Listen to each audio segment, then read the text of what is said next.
What's up mga bes?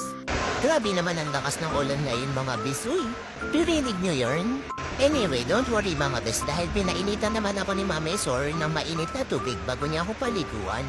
Oo nga pala mga bes, itong ginagamit ko is itong Vetcor Herbal Dog Soap. Bes, alam niyo ba, ito lang yung nakatanggal ng mga garapata at pulgas ko. As in 0%. Wala talaga akong makita sa katawan ko.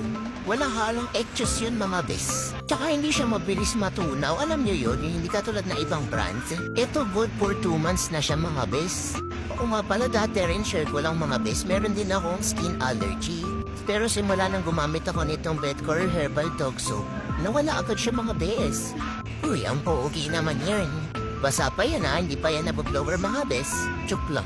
So sa bawat isang herbal dog soap mga bes ay 120 grams na nga siya.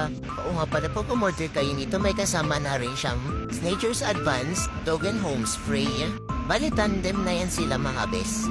Bali pag maligo kayo tingnan nyo amuyin nyo yung sarili nyo mga bes. Tala nyo pa yung mga bago panganak na sanggol. Uy! So if gusto nyo i-try mga bes, anong gagawin? Just click the yellow basket.